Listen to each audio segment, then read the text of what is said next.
Hey matey. Oh, g'day. In this video, I'm going for a walk. No, I actually am going for a walk. I'm just picking up a few rocks on the way that I might have hit with my hammer. G'day, welcome to Mad Scientist Prospecting. My name's 𝗏𝘂𝗶𝗴 and I have had a really tough morning. Won't go into that here, but I did a quick vlog on it on my original channel, which is called 𝗏𝘂𝗶𝗴, after yours truly. And I decided that I had to go for a walk, and I thought, well, I'm going to go for a walk, I'll go somewhere where I can pick up a rock or two. And I'm currently sitting on top of a reef that has been worked. And you've got this base rock, which is some sort of silt sedimentary layer. Oh, I'm bleeding. That must be from the quartz shards. Base rock, but then if you come down here, you've got this seam of all black and quartz.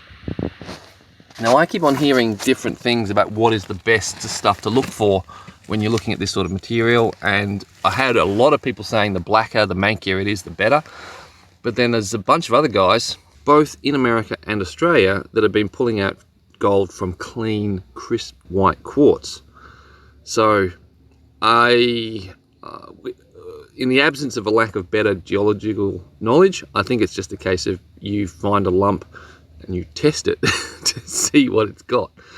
Now, I'm not expecting to find much, if any, free mill gold out of this sort of stuff. This area has been thoroughly hit by people with metal detectors. So even small bits, and when I say small, I'm talking about stuff that a monster would pick up, is likely to have been already taken.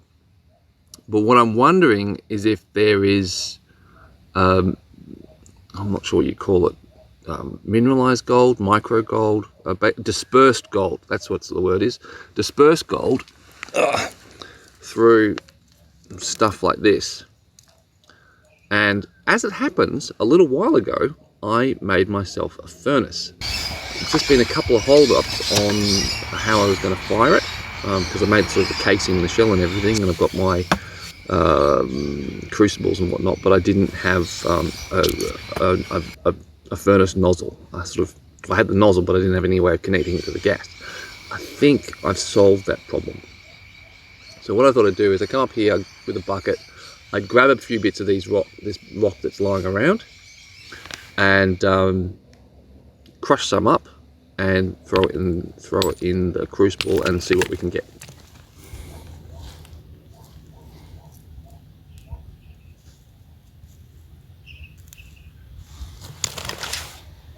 Now I've come to this spot with a few guys when they visited me here in Bendigo, and we sort of, kicked around here, but not actually ever grabbed anything to the point that we've actually tested it. So I'm hoping that I can change that now. But Dave from Tasmania, stay tuned, because I know you grabbed some bits and pieces from here. So I'm not sure that have you done anything with them? Let me know. Because I don't think Dave's got a furnace yet. He's got a crusher, but I don't think he's got his furnace set up. You find anything interesting? Hey, should we head back now? Back to the house? We've done our walk. Over time, what I'd like to know is if there's any gold here at all. Is it concentrated in the black stuff, the red stuff, the yellow stuff, the orange stuff? A lot of this scree here is a bit of a mess, but if someone's already gone to the work of digging it out, then it would be cool if I could just sort of sort through it and sort of throw the good stuff in one pile and the medium stuff in another, and process it at leisure. Like, I would expect that the grade here wouldn't be particularly high, but then if all I've got to do is pick it up from where someone's already dug it out, then it might be worth doing. Now, I've got an apology to make. The apology I've got to make is that you're not going to get to see the end of this process in this video. And a couple of reasons for that. One is I want to publish this video today, and I'm not going to get all this done today. Two is that I don't have all the equipment I need, and that's where I'm hoping you guys can help me. The first thing I can get you guys to help me out with, and that is I need a set of scales, a set of sensitive scales that I can use that would go down to 0.001 of a gram, 1,000th of a gram, because I've got my furnace ready to go. I hope it's going to work, but in order for me to get any meaningful data out of it, I need a really sensitive set of scales.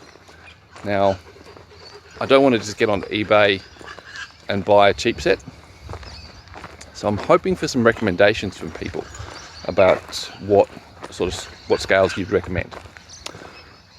And second thing is that it's really hard for me to justify the time it takes putting these videos together,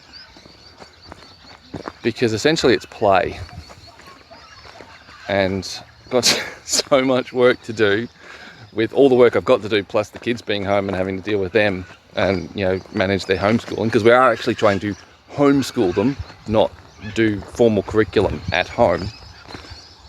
And so yeah, it's hard to justify the time. So what I'm hoping is that if you guys want me to produce more stuff, then we could work together a bit more to make this channel a bit more successful. And I reckon there's a number of things that we can do. One is that I can get some feedback from you guys about stuff that I could do. Yeah, well, probably avoiding doing rambling monologues would help, that you guys would think would be good enough to share and promote. Because I don't want to be one of those people who says, oh, people should be watching my stuff because it's good. Well, because I think if it was good, people would be watching it. So I want to get better, so more people are likely to watch it. And what else? That's actually pretty much it. Help me to be better so I can do better. Yeah. Now, along that vein, because I'm sort of taking a leap of faith here that things will get better, and, you know, more subscribers will come in, more views will come in.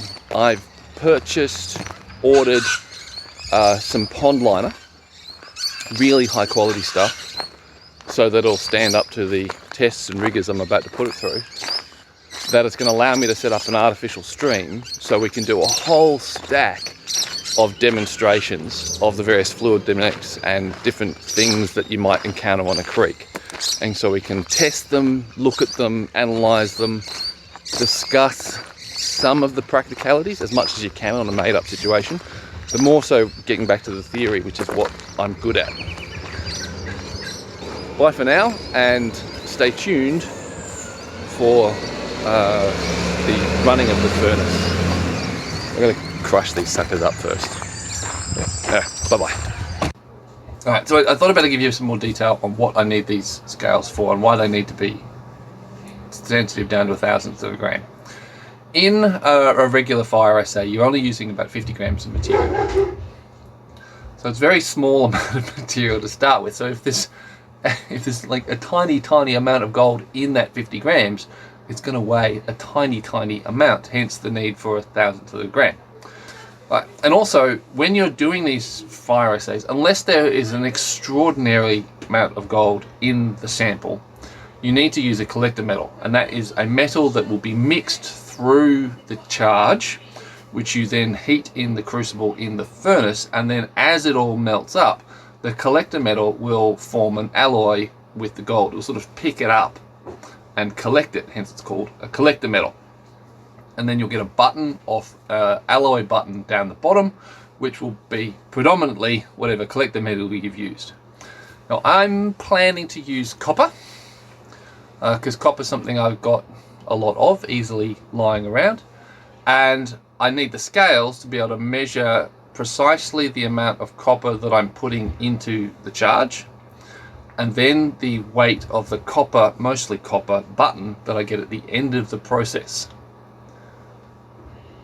and see how much of a change there is. Now I'm going to have to do this several times, sometimes with only copper, to see if I lose any copper in the process, but I'll also be measuring the volume, and then from the volume calculating the density of the button, and by the change in mass and the change in density, I'll get an indication of what metals I might have added to the button, because there's a lot of stuff that I'll be picking up other than just the gold probably. So this is when it comes to fire assaying, this is very much at the bucket chemistry side of things. However, if I start to get some interesting results, I then have a mate who has access to an XRF machine, I think it is, and I can send the buttons to him and he'll be able to tell me precisely what metals are in them. So yeah, your recommendations on what sort of scales to get will be appreciated. Catch you guys later. Bye bye.